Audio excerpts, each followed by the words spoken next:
지역지구제라고 있어요. 이게.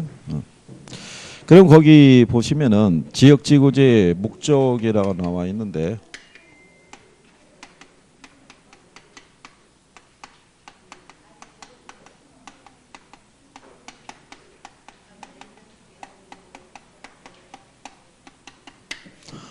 시장에서 발생하는 부의 외부 효과를 제거 또는 감소시키기 위해서 그죠? 지역지구제를 시행한다라고 이렇게 보시면 되겠죠. 근데 거기 보시면은 두 번째 줄에 이는 사적 시장이 외부 효과에 대해서 효율적인 해결책을 제시하지 못하기 때문에 정부에서 채택되는 규제의 한 방법이다 이런 얘기예요. 그죠? 그런 예를 들어서 개인 소유의 토지니까요. 여기 만약에 단독주택 지역이 있고요. 공동주택 지역이 있는데 요 사이에 개인 소유의 땅이 있는데 이 사람이 여기다가 공장을 짓는다거나 아니면은 유흥업소 이런 거를 짓게 되면은 이거는 자기 개인으로 봤을 때는 나름대로의 자기 소유의 토지를 최이호 이용하겠다라고 용도를 선택했지만 이게 주변에 피해를 줄 수도 있어요, 없어요? 그런데 여기 거주하는 사람들이 이 사람이 이렇게 이용하는 거에 대해서는 시비 걸 수가 없죠. 개인 소유 땅이니까. 그러니까 시장에서는 해결이 안 되는 거죠. 그러니까 결국은 누가 개입해서 정부가 개입을 해서 종별로 용도를 다 지정해 주는 거죠. 그렇죠? 그래서 우리가 주거지역만 하더라도 전용 주거지역하고 일반 주거지역으로 구분을 다 해주죠. 그래서 여러분 시험에도 한번 나온 적이 있어요. 그게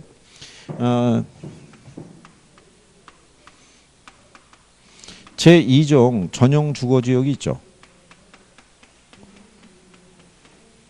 여기는 공동주택 중심의 양호한 주거 환경을 보호하기 위해서 지정한 것이 2종 전용 주거지역이에요. 이거를 여러분 시험에 제2종 일반 주거지역이라고 바꿔서 틀리게 나온 적이 있어요. 이게 답이었던 적이 있어요. 그러면 2종 일반 주거지역은 중층 주택이 있죠. 중층 규모의 주택이 들어설 수 있는 지역이 2종 일반 주거지역이에요. 그래서 이걸 한번 바꿔서 준 적도 있어요. 그러니까 우리나라는 이런 식으로 종별로 용도와 규모를 다 일일이 지정해줘서 이런 외부 효과의 문제를 뭐 하기 위해서 차단하기 위해서 그러니까 주변에 어울리지 않는 용도는 어떻게 돼요? 들어서지 못하도록 규제하고 있다라고 생각하시면 되는 거죠. 그렇죠? 그래서 그런 내용이고요. 그 다음에 이제 거기 보시면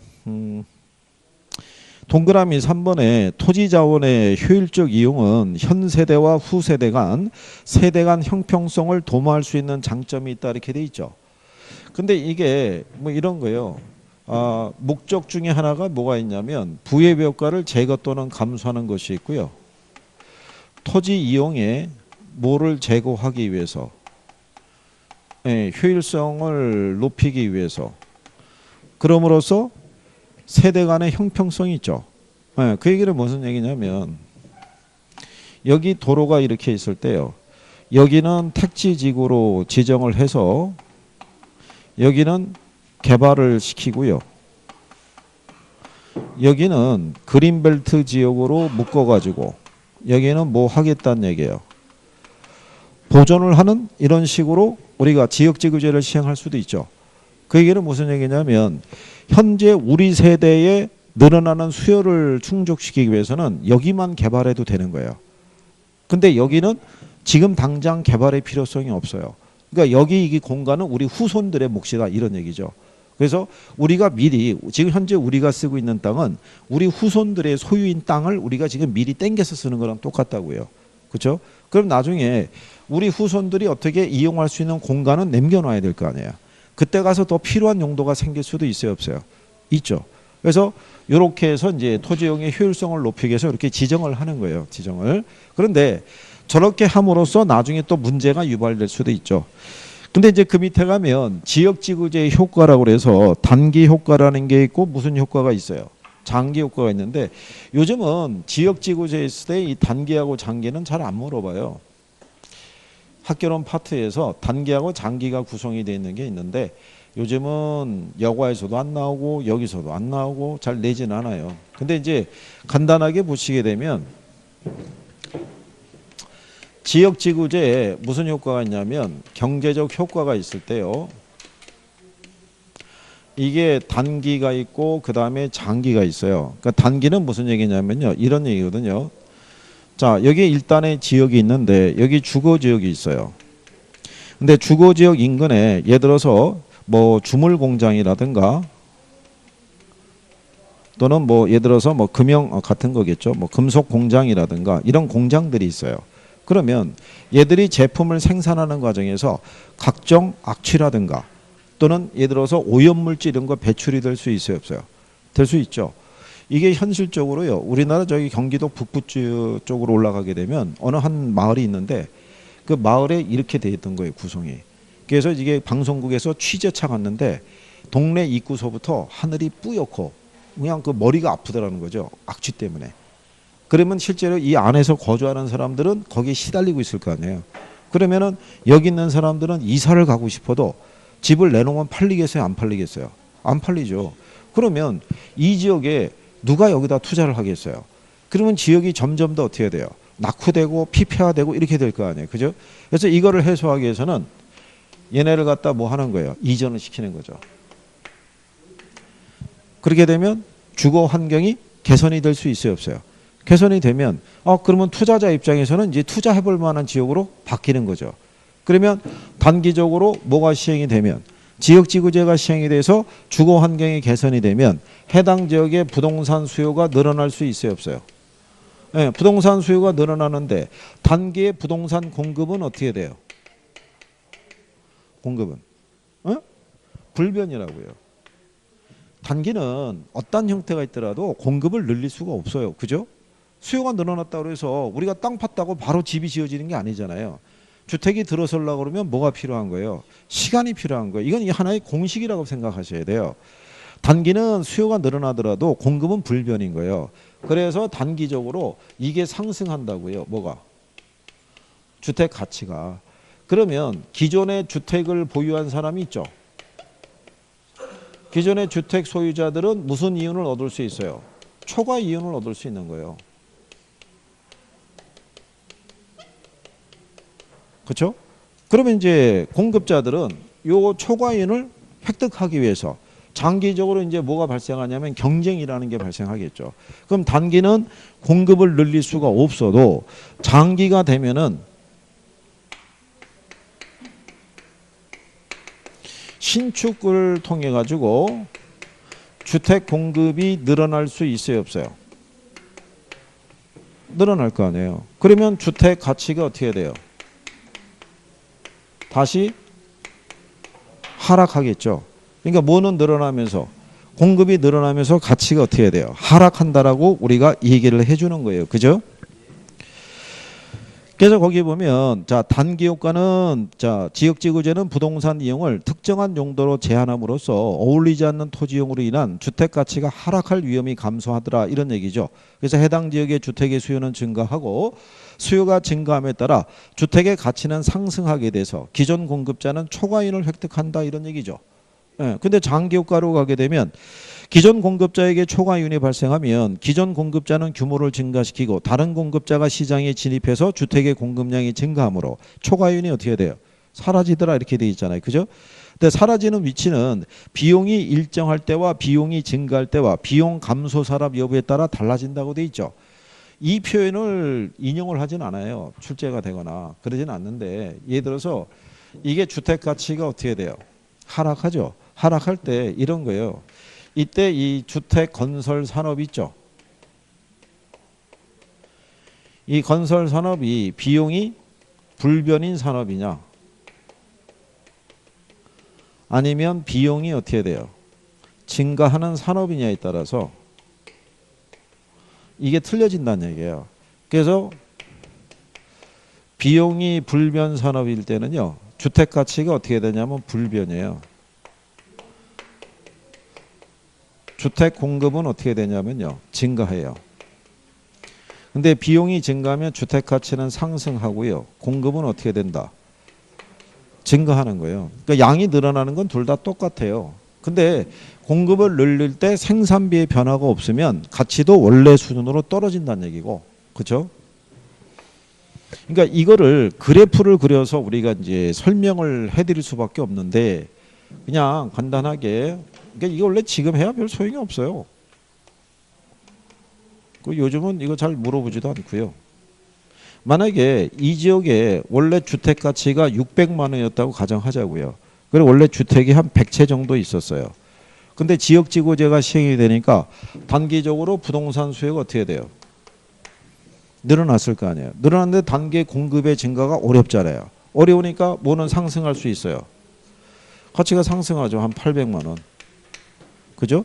그러면은 600만 원만 받아도 되는데 800까지 올라갔으니까 이거 가격 상승에 따라 무슨 이윤을 얻을 수 있겠어요? 초과이윤을 얻겠죠. 근데 문제는 공급자들은요. 지난번에 우리가 균형할 때 얘기했지만 공급자들이 생산을 하기 위해서는 최소한 뭐는 충당이 돼야 돼요. 생산비는 충당이 돼야 돼요. 그럼 공급자들은 600을 받으면 정상 이윤은 확보가 돼요. 그러니까 우리가 건축하려고 그러면 토지라는 것도 있어야 되고 노동도 있어야 되고 자본도 있어야겠죠. 그러니까 노동에 대한 토지에 대한 대가로 200, 노동에 대한 대가로 100, 자본에 대한 대가로 200. 이러면은 다 합하면은 500이잖아요. 거기다가 생산자 이윤이 있죠. 이윤이 100만 원이 이렇게 가미가 돼 있다 그러면 생산자는 600을 받으면 손해는 아닌 거예요. 그럼 정상 이윤은 얻을 수 있잖아요. 근데 800으로 올라갔으면 이만큼의 무슨 이윤을 얻을 수 있어요? 초과 이윤을. 근데 공급이 늘어나는 과정에서 이 비용의 변화가 없대요. 생산 요소 가격에. 그러면 공급자들은 600만 원을 받을 수 있는 수준까지는 공급을 늘려줘도 손해가 아니죠. 그러면 여기까지 공급이 이렇게 늘어나면, 그죠? 수요가 원하는 양이 만약에 20채였다 그러면 120채로 늘어날 거 아니에요. 그러면 올라갔던 가격이 어떻게 돼요? 떨어지겠죠. 그러면 가격은 원래 수준으로 돌아가고 양만 어떻게 돼요? 늘어날 거 아니에요. 그런데 원칙적으로는 공급이 늘어나면 비용도 증가하는 게 정상이에요. 그죠? 그래서 비용이 증가해가지고 노동에 대한 대가가 200으로 늘어났대요. 그러면 이 사람은 최소한 얼마는 받아야 돼요? 그럼 700원 받아야 되는 거예요. 그러면 공급자는 수요자가 원한다고 해서 이만큼 공급해 주는 게 아니라 시장 가격이 이 생산비를 감당할 수 있는 수준까지만 공급해 주는 거예요. 그럼 이 사람은 최소한 얼마는 받아야 돼요? 700원 받아야 돼요. 그죠? 그러면 700만 원을 받을 수 있는 이 수준까지만 공급을 해준다고요. 그러면 늘어나는 게 110채만 늘어나요. 10채만. 그러면 수요에 비해서 공급이 어떻게 돼요? 부족하죠. 그러니까 올라갔던 가격이 원래 수준으로 못 떨어지죠. 그러니까 원래보다는 가격이 어떻게 돼요? 높아지죠. 양은 원래보다는 늘어나게 돼 있죠. 그러니까 이 과정을 얘기하는 거예요. 그럼 여러분 시험에 그림 나온다 안 나온다? 안 나오죠. 이거. 나와서 이 변화를 물어보면 어떻게 하겠어요. 그죠? 이것도 안 나오죠. 나온 설레가 없죠. 그러니까 이거는 그냥 간단하게 생각하시면 돼요. 비용이 불변이죠. 그럼 가치가 변화가 없어요. 비용이 증가하면 가치도 상승하는 거예요. 여러분들이 물건 만들 때 생산비가 늘어나면 더 비싸게 받을 수밖에 없잖아요. 그죠? 그냥 그런 논리로 인식하시면 돼요. 자, 그러면 뒤에 가시게 되면 지역지구제에 대한 문제점 이렇게 나와 있죠. 그렇죠? 자, 그러면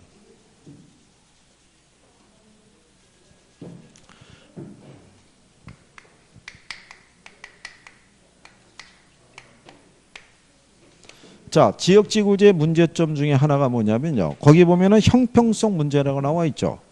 예, 그게 무슨 얘기냐면 이런 거예요. 토지 이용 규제에 따르는 무슨 문제가 발생을 해요. 예, 형평성 문제가 발생을 해요. 자, 그 얘기는 뭐가 되냐면요. 그 토지 개발 및 이용이 지나치게 속박되는 지역과 그렇지 않은 지역 간에 형평성의 문제가 발생할 수 있다 없다. 발생할 수 있죠. 좀 아까 얘기한 거죠. 여기 도로를 사이에 두고 여기는 그린벨트로 지정을 하고요. 여기는 택지지구로 지정을 하게 되면 그렇죠? 여기에 토지 소유자들은 개발에 따른 뭐를 이익을 기대할 수 있지만 여기는 재산권 행사가 제한이 되니까 거기에 따른 손실을 입을 수 있어요, 없어요? 네, 그렇게 되면 이 지역에 거주하고 있는 이제 지주들이 있죠. 이 사람들은 집단으로 반발하죠. 아니 왜 바꿔서 해주지? 여기를 택지지구로 해주고 여기를 그린벨트 지역으로 해주지 왜 여기를 그린벨트로 묶어서 재산상에 막대한 손실을 주느냐라고 민원이 막 제기될 수 있는 거죠. 그렇잖아요. 그렇게 됐을 때 이 문제를 해결하기 위해서 시행할 수 있는 게 개발권 양도제라는 거예요.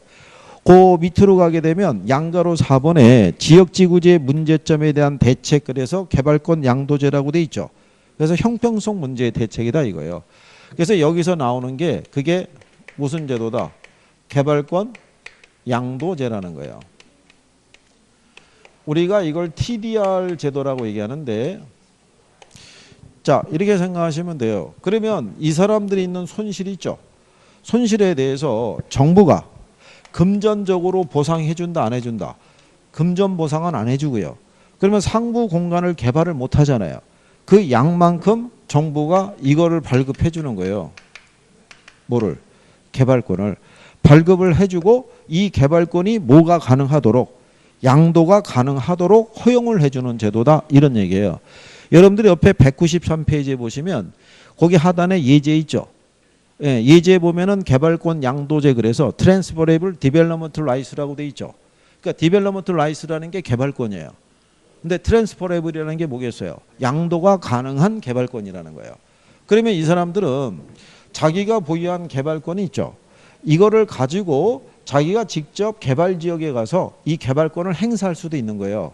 자기가 개발할 수도 있고, 아니면 자기가 보유하고 있는 개발권을 이쪽의 개발업자에게다가 양도할 수 있어요, 없어요?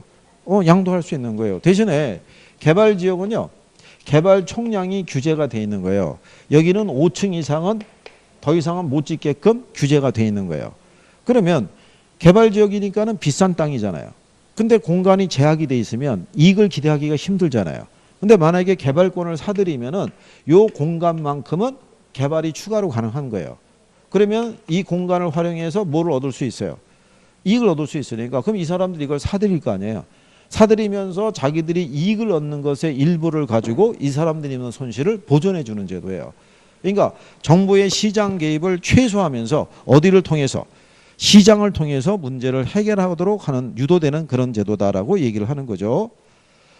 그래서 거기 그 192페이지에 개발권 양도제 보시면요, 개발이 제한된 보전지역 내 토지 소유자들에게 부여된 개발권을 개발이 가능한 다른 지역의 토지 소유자에게 매각이 가능하도록 해서 개발 가능 지역이 보다 더 개발될 수 있도록 하는 제도다, 이렇게 돼 있죠.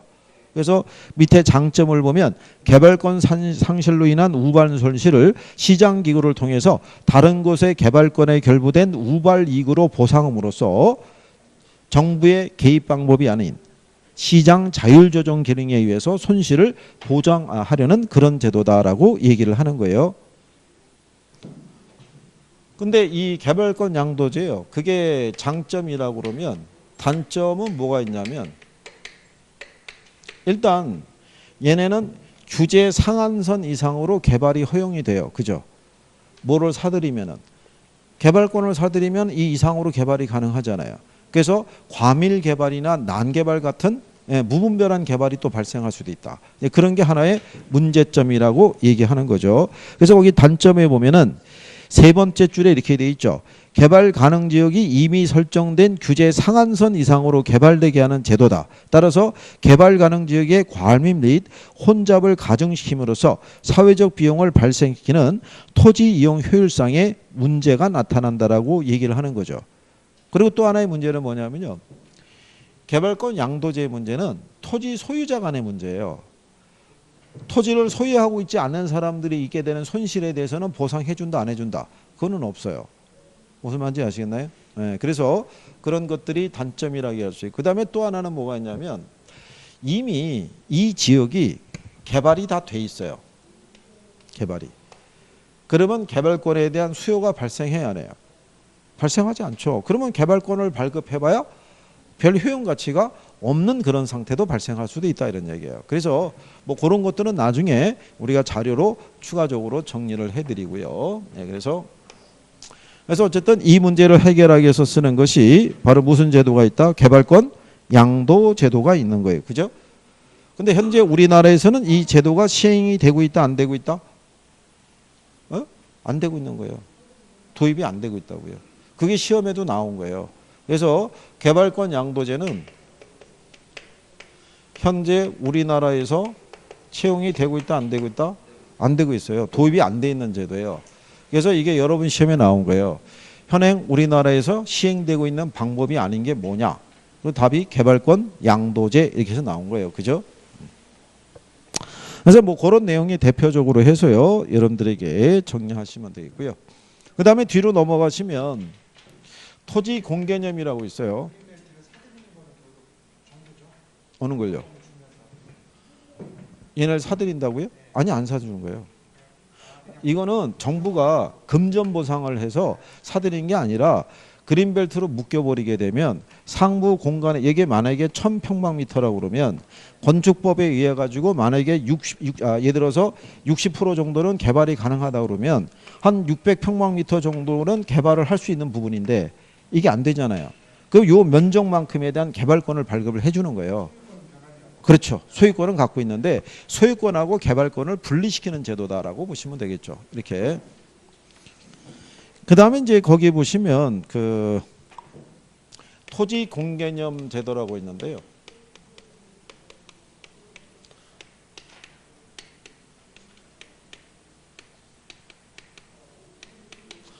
토지 국유화가 있고요. 이 토지 공개념이라는 거는 토지 국유화하고는 다른 개념인 거예요. 토지를 국유화한다는 얘기는 토지의 소유가 국가 소유로 귀속이 된다는 얘기잖아요. 그거는 아니고 개인 소유는 인정을 해주는 거예요. 개인 소유는 인정해 주는데 개인 토지 소유자가 자기 소유의 토지를 이용할 때는 공공복리에 위배되지 않는 이용을 해야 된다는 것이 토지 공개념적인 사고예요. 무슨 말인지 아시겠나요? 이게 이제 헨리 조지라고 하는 사람이 처음으로 표현을 한 용어라고 보시면 돼요. 그러니까 토지라는 것은 원래 자연물이잖아요. 그렇죠? 자연물인데 공산주의 국가가 아닌 다음 자본주의 국가에서는 개인 소유는 인정해 준다고요.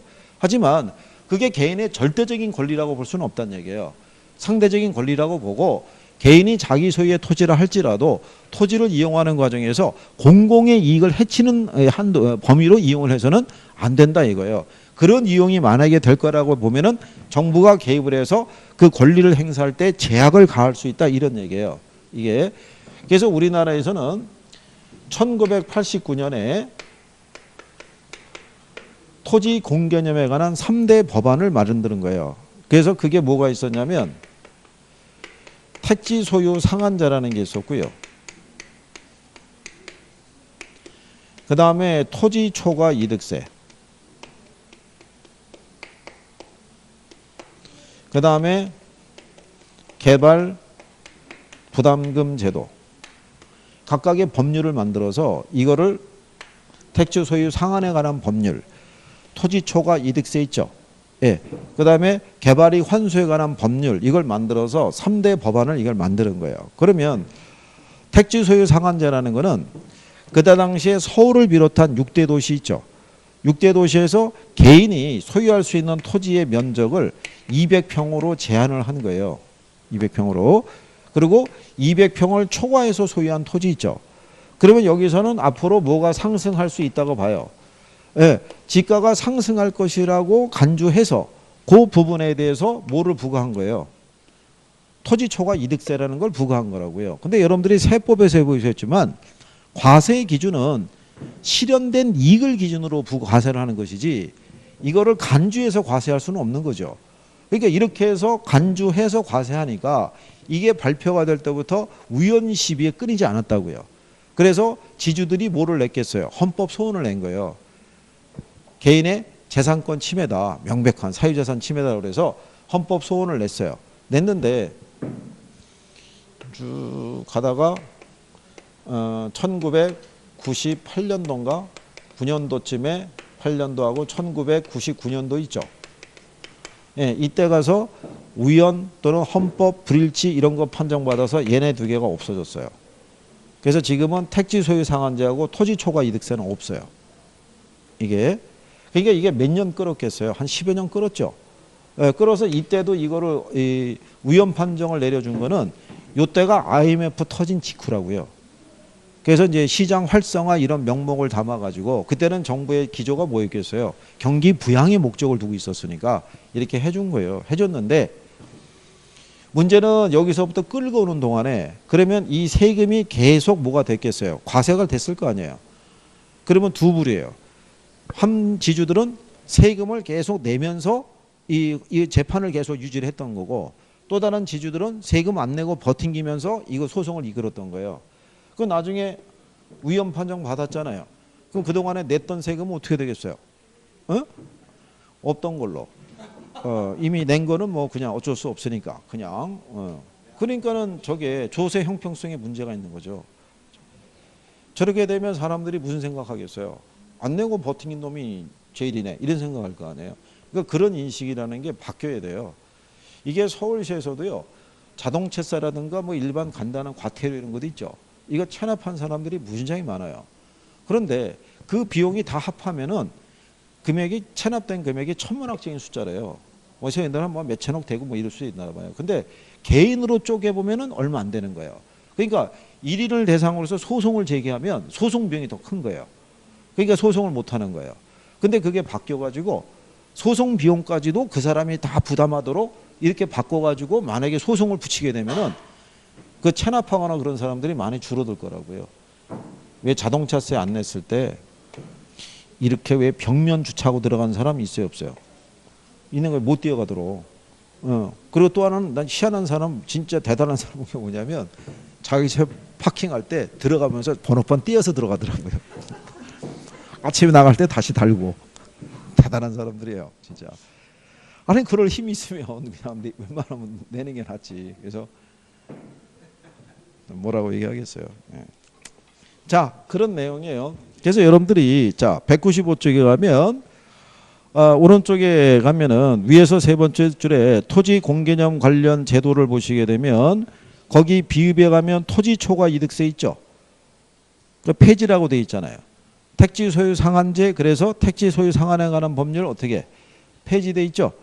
예, 이게 작년에 여러분 시험에 나온 거예요. 다음 중에 현재 우리나라에서 시행되고 있는 제도를 고르라 이렇게 해놨겠죠. 그럼 해당이 안 된 애들이 얘네 둘이 들어가 있었다고요. 그러니까 그런 정도로 알아두시면 돼요. 그래서 그 밑에 가면 개발이익 환수 제도라는 것은요. 개발이익 환수에 관한 법률에 의해서 운용이 되고 있다라고 보시면 돼요. 여기에 따라서 뭐를 부과할 수 있냐면 개발 부담금 있죠. 예, 이런 걸 부과할 수 있어요. 근데 그 개발 부담금을 부과하는 거는 정부의 직접 개입이겠어요? 간접 개입이겠어요? 아니 간접이라니까요. 아까 돈에 관련된 거 각종 부담금, 세금 이건 다 간접 개입이라고요. 그죠? 기억이 안 나시면 공 들어가느냐 안 들어가느냐를 먼저 생각해봐도 구별은 좀 될 거 아니겠어요? 여러분 시험에 2번 나온 거예요. 그거. 어? 그것도 1번 지문으로. 그 정도는 구별 정도 하시면 되겠고요. 개발이익 환수 방법 이런 거는 지금 참고하셔도 돼요. 그 다음에 뒤로 넘어가시면 이제 주택 정책이라고 있어요.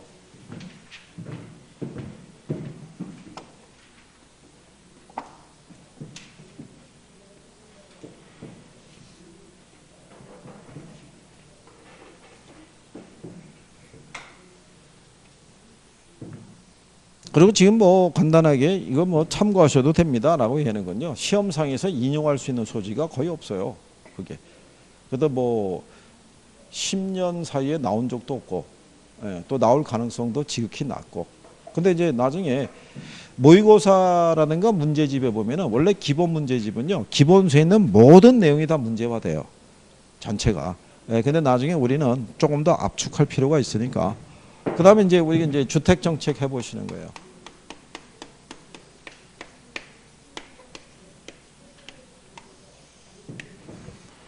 주택정책은 크게 나누면요.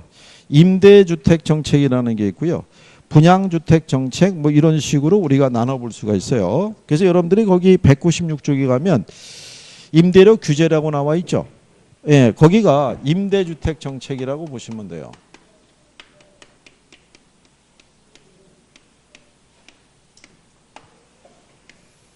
자, 임대주택 정책은요. 매년 시험에 한 문제 정도는 인용이 돼요. 여기가. 그러니까 별표 3개 막 이렇게 해드리고 그랬던 거죠. 근데 임대주택 정책에 가면요. 제일 먼저 나오는 게 뭐가 있냐면 임대료 규제라고 돼 있어요.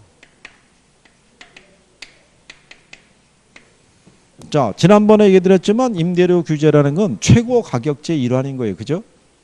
기억하나요?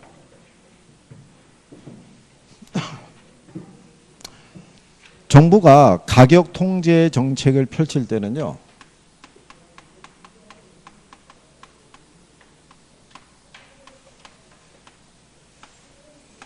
이게 최고 가격제라는 게 있고요. 최저 가격제가 있다고요. 최고 가격제에 들어간 애들이 뭐가 있냐면 그게 분양가 규제 또는 뭐가 있다. 네, 임대료 규제가 있는 거예요. 그게 그러니까 정부가 상한선을 정해주고 그거 이상은 받지 못하도록 통제하는 제도다라고 생각하시면 되는 거예요. 그죠? 그래서 임대료 규제라는 것을 보시게 되면은요. 임대료 규제는 시장 균형 임대료가 임차인들이 부담하기에 높다고 판단되는 경우에 임차인 보호를 위해서 균형 임대료보다 낮은 수준으로 최고 임대료를 설정해서 그 이하로 거래하도록 하는 정책이다라고 해놨죠. 그래서 그 위에 임대료 규제 제목을 보시면 가격 상한제 최고 가격 규제 이렇게 해놨잖아요. 그렇죠? 예. 그래서 임대료 규제를 통해서요. 이게 효과가 있으려고 그러면요. 규제 임대료 있죠. 규제 임대료가 시장 균형 임대료보다 낮은 선에서 통제해야 돼요. 이게 그러니까 시장 임대료보다 낮은 선에 통제해서 이거 이상은 받으면 안 된다 이렇게 해야지만 효과가 있다는 얘기예요. 그러면 임대료 규제를 하게 되면요. 단기 효과가 있고요. 장기 효과로 나눠져요. 임대료 규제를 보면. 예, 그러면 이제 여러분들이 그 효과를 봤었을 때 우리 교재에 있는 이제 그림이 그렇게 나와 있는데 단기는요. 그림이 이제 이렇게 되는 거예요.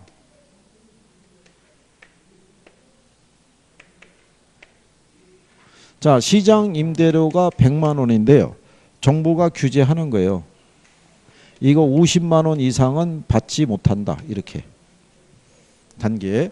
그러면 이렇게 규제를 하게 될 때요. 단기에 효과가 효과가 있을 때는요. 공급이 비탄력적일 때 이 효과가 나타나요. 그렇죠? 공급이 비탄력적일 때 이런 효과가 나타날 수 있어요.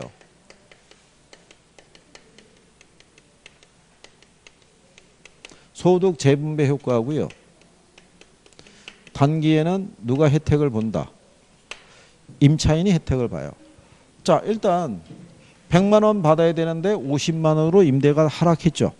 네, 하락하게 되면은 임대인들은 임대 수입이 줄어들었잖아요. 그러면 임대료를 다시 어떻게 해야 돼요? 올릴 수는 없죠. 그렇잖아요. 올리려고 그러면 어떻게 되냐면 임대 사업을 안 해야 돼요. 공급이 줄어야만 임대료가 올라가니까. 근데 문제는 임대차 계약 기간이 있잖아요. 임대차 계약 기간이 있는데 정부가 요거밖에는 신년도부터는 이거밖에 못 받는다고 그럴 때 그러면 임대업자들은 계약을 해지시키고 임차자를 내보내고 싶을 거 아니에요. 그런데 자기가 계약을 파기한 거니까 위약금에다가 이주비 주고 막 그래야 될 거 아니에요. 그러니까 배보다 배꼽이 더 크잖아요. 그러니까 결국은 그냥 얼마 받고 50만 원 받고 계속 임대를 줄 수밖에 없는 거예요. 그러면 임차자들의 입장에서는 자기들이 실질적으로 부담해야 되는 임대료의 부담이 어떻게 돼요? 줄어드는 거죠. 결국은 이 사람들이 얻어야 될 소득의 일부가 누구에게로? 임차자에게로 배분되어지는 효과가 발생하는 거예요. 그럴 때는 공급이 어떨 때? 비탄력적일 때 이 효과가 발생하는 거예요. 공급이 탄력적이면 임대료 규제하더라도 효과가 반감이 되죠. 왜? 공급이 줄어들 테니까. 그러니까 이게 단기에 나타나는 효과예요. 그죠? 네, 그러면 장기로 넘어가게 되면 그림이 이렇게 바뀌는 거예요.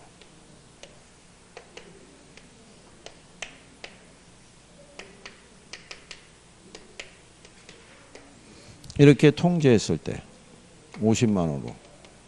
그렇죠? 그러면 이제 여러분들 197페이지에 가면은 효과 나오죠. 네, 거기 보면 그래프 나와 있잖아요. 이 그래프하고 같은 거죠. 그게 무슨 얘기냐면 장기가 되면은요. 장기가 되면 수요나 공급이나 다 탄력적으로 바뀌는 거예요. 여러분들이 앞에서 탄력성 배워봤죠? 탄력성의 크기에 영향을 주는 요인 배웠죠? 그럼 여러분들이 볼 때 수요 있죠? 수요.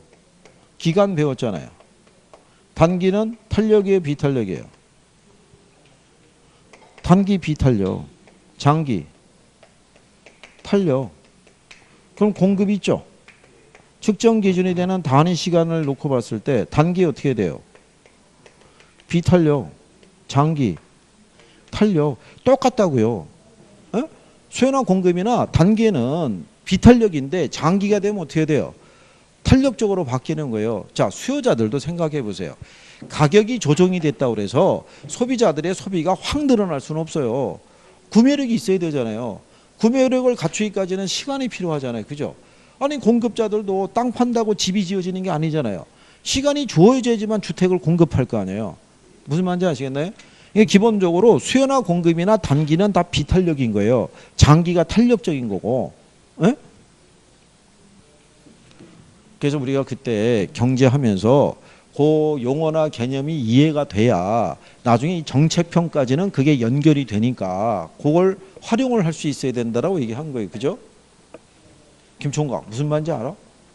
이거? 어? 우리 손준 이거 무슨 말인지 알아? 어? 아주 아니 그러니까 봐봐 여기서 선생님이 가다가 이거 설명해주고 하는 이거 왜 그러겠어? 눈에서 얘기가 나오잖아. 무슨 말인지 모르겠는데요. 그러니까 지금 다시 설명하고 있는 거 아니야. 근데 이게 지금 못 받아진다는 얘기는 이쪽이 지금 정리가 안 돼 있는 거라고. 그렇잖아. 그럼 집에서 공부하더라도 갑갑할 거 아니야. 그렇잖아.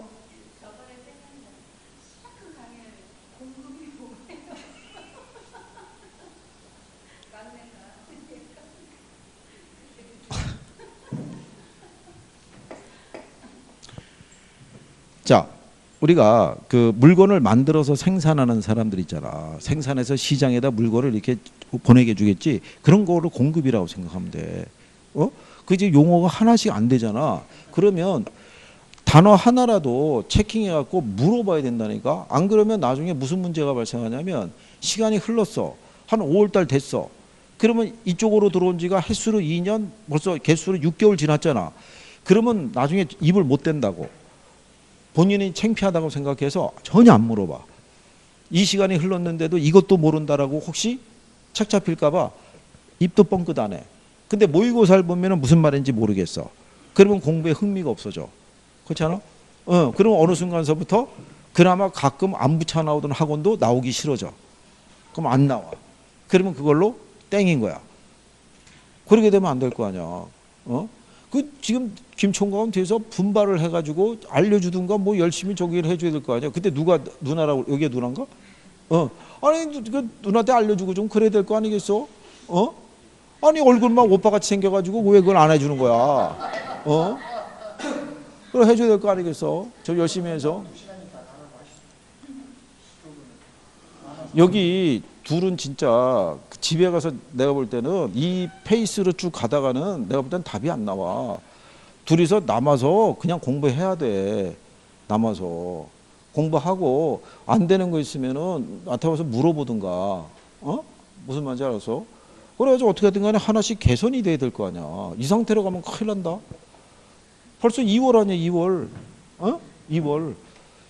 2월인데 바로 구정연휴 들어가잖아요. 그러면 갔다 오면 여기 며칠까지 쉬어요? 8일까지 쉬잖아요. 그럼 중순이잖아요. 그 우리나라 정서는 중순에 공부 안 해요. 3월로 가는 거지. 근데 3월 1일이 빨간 날이니까 3월 2일부터 열심히 하려고 그러는데 한 일주일 지나면은 또 무너질 거 아니에요. 그럼 또 3월 달 넘어가는 거면 4월에 공부 시작 안 해요. 또 5월로 가는 거예요, 그냥. 그런 사이에 하는데 벌써 7월인 거예요.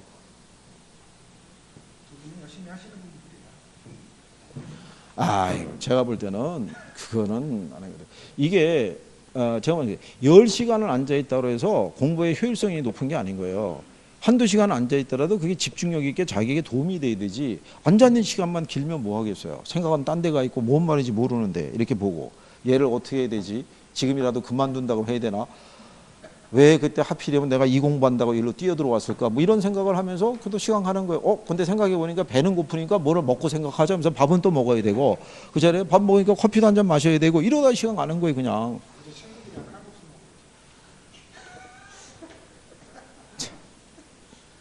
친구들이 일로 와서 먹었어?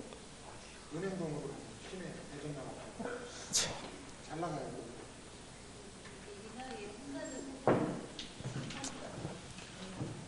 열심히 해야 돼. 지금 본인 둘의 문제점이 분명히 있다고. 용어 안 되고 이해가 안 되는 거. 그거 해소해야 돼. 무슨 얘기인지 알겠어? 표정 관리만 하면 뭐 어떡할 거야. 얘기를 해야지. 그렇잖아? 뭐? 뭔 수학이야, 수학은. 왜 수학이라고 생각을 해? 아니, 얘가 무슨 수학이야, 얘가. 이론이 어디 있는지 모르겠다고? 자, 봐봐. 여기 지금 이론하는 거야, 이론. 이것도. 이론하는 거야, 이론. 자, 그럼 생각해봐. 자, 임대료를 규제한대, 정부가. 그러면 정부가 왜 임대료를 규제하겠어? 일정한 수준 이상은 못 받게끔. 그러면 저소득층계 입장에서는 주거비의 부담이 클 거 아니야. 그렇잖아. 그러면 정부가 일정 수준 이상을 못 받게 함으로써 무주택 서민이라든가 저소득층에 대한 주거비 부담을 지금 줄여주겠다는 얘기라고. 그렇게 줄여주게 되면서 나타나는 현상을 얘기하고 있다고. 그러니까 이걸 이론적으로 설명이 되는 거죠. 이론적으로. 단기에는 이런 효과가 나타나고. 그치? 근데 이런 효과가 나타나는데 왜 이론인지를 모르겠냐면 일단 용어가 무슨 말인지 몰라. 그렇지. 그러니까 이게 무슨 말인지 모르니까 이게 왜 단기에 이게 나오는 건지 이거 모르는 상태에서 장기로 넘어가 버린 거야. 이게 장기 선생이 설명하면은 이게 무슨 말인지 모르니까 연결이 안 돼. 왜냐하면 장기가 되면은 수요나 공급이나 다 탄력적으로 바뀌어요. 탄력적으로 바뀐다는 얘기는 가만히 생각해 보세요. 지금 임대료가 하락했죠. 그럼 여러분들이 앞에서 수요 법칙하고 공급 법칙 배웠죠. 자, 가격이나 임대료가 하락하면 수요는 어떻게 돼요? 늘어날 거 아니에요. 근데 공급은 줄어들 거 아니야. 하락했으니까. 그러면 장기적으로 뭐는 늘어난다는 얘기예요. 네, 수요는 늘어나는데 뭐는 줄어드는 거예요. 공급은 줄어드는 거예요. 단기에는 얘들이 움직일 수가 없었다고요. 그러니까 단기에는 이렇게 조정이 되더라도 수요가 많이 늘어나지를 못했어요. 그죠? 근데 장기가 되니까 수요가 많이 늘어났단 말이에요. 그러면 수요는 늘어나고 공급이 줄어드는 상태를 우리가 무슨 상태라고 그랬어요? 초과 수요. 그래서 장기에서 나타나는 현상 중에 하나가 뭐가? 공급이 감소함으로써 무슨 현상이 발생한다는 거예요? 네, 초과 수요가 발생한다. 이런 얘기고. 그렇잖아요? 자, 그런데 원래 이렇게 초과 수요가 발생하면 올라가야 돼요. 올라가야 되는데 규제에 묶여서 못 올라가요. 그러니까는 시장에서는 뭐가 형성이 되냐면 음성적인 거래가 발생해요. 그래서 암시장이 형성이 되면서 이중 가격의 문제가 발생해요. 이거는 암시장에서 거래되는 거, 이거는 규제 임대료예요. 그래서 시장에서는 음성적 거래가 발생해요. 그래서 암시장이라는 것이 존재하면서 이중 가격의 문제가 발생하는 거예요.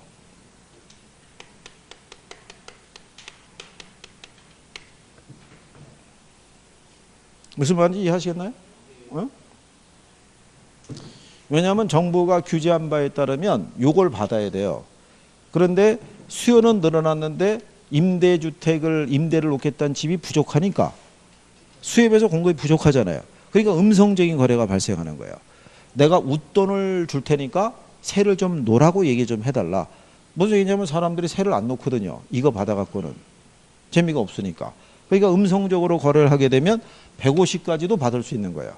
그죠? 그러니까 사람들이 드러나지 않게 아름아름 해가지고 세를 이렇게 놓는 경우가 있어요, 없어요? 있잖아요. 그럼 당연히 정부는 단속을 하더라도 아니 우리 친척이다. 그냥 방 하나 주고 있는 거다. 뭐 이렇게 하면서 넘어가려고 그러니까. 그러면 그 다음에 이제 또 무슨 문제가 발생하겠어요? 임대주택의 질이 있죠. 질이 어떻게 되겠어요? 하락하죠.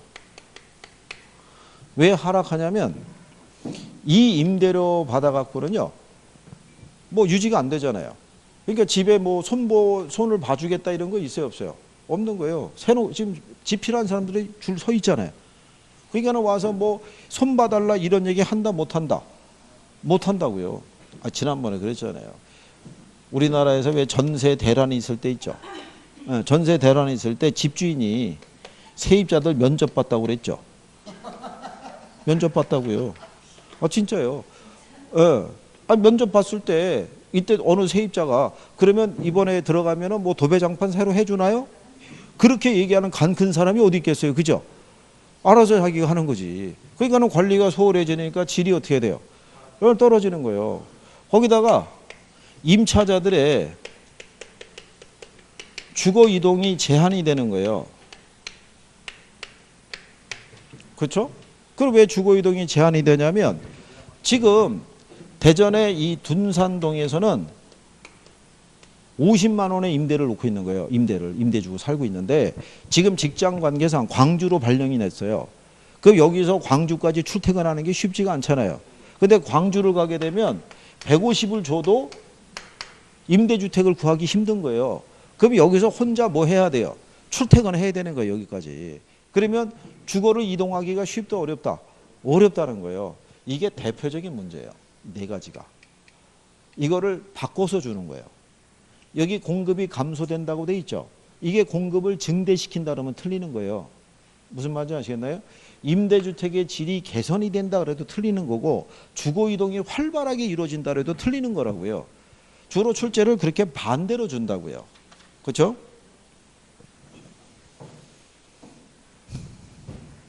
자, 거기 198페이지 가보세요. 198페이지 가면 거기 상단에 예제 있죠.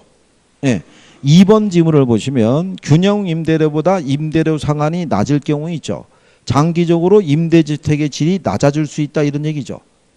그 다음에 4번 지문에 가면 균형 임대료보다 임대료 상한이 낮을 경우에 임대료 규제가 지속이 되면 장기적으로는 음성적인 거래가 발생할 수 있다 이런 얘기죠. 5번 지문에 가면 균형 임대료보다 임대료 상한이 낮을 때 임대료가 규제 이전의 균형 수준보다 낮아져서 단기에 비해서 장기의 초과 수요가 더 발생할 수 있다 이렇게 해놨잖아요. 그러니까 장기의 초과 수요 현상이 더 커지잖아요. 여기가. 단기에 요만큼 수요가 늘어났는데 장기가 되면 이만큼 늘어난다고요. 이런 것들의 용어를 들어봤을 때 안 되는 게 있으면 거기다가 체킹을 해야 돼요. 이게 왜 뭔 말인지 그걸 알아야 내용이 정리가 될 거 아니에요. 그죠? 그리고 여기서 한 가지 알아두실 거는 자, 규제 임대료 있죠? 규제 임대료가 시장 균형 임대료보다 높을 때 있죠? 그럴 때는 어떤 변화가 발생한다고 그랬어요? 규제 임대료가 시장 균형 임대료보다 높게 규제가 됐을 때는 어떤 변화가 발생한다? 아무런 변화가 없어요. 거기 그 예제에 보면은 1번 지문 있죠. 1번 지문에 보면 균형 임대료보다 임대료 상한이 높을 때 있죠. 균형 임대료하고 공급량에 아무런 영향을 미치지 않는다고 1번 지문에 있잖아요. 그게 무슨 얘기냐면 이런 거예요. 여기로 이렇게 통제하는 게 아니라 이렇게 통제한다고요. 150 이상 받으면 안 된다. 그죠? 그럼 시장 임대료가 얼마예요? 100만 원인데 150으로 올려버리면 지금 임차자들이 굳이 지금 임대차 계약을 파기하고 시장에 나올 일이 있어요, 없어요? 그러니까 수요가 변화가 없죠. 수요가 변화가 없으면 임대료도 변화가 없잖아요. 그러면 공급도 변화가 없는 거예요. 아무런 변화가 안 나타나는 거예요. 아무런 변화가. 그럼 이런 변화가 나타나요, 안 나타나요? 안 나타나는 거예요. 이것도 시험에 가끔 쓰는 거예요. 그래요. 일단 여기까지 했고 또 잠깐 쉬었다가 뒤에 거 이어서 하자고요.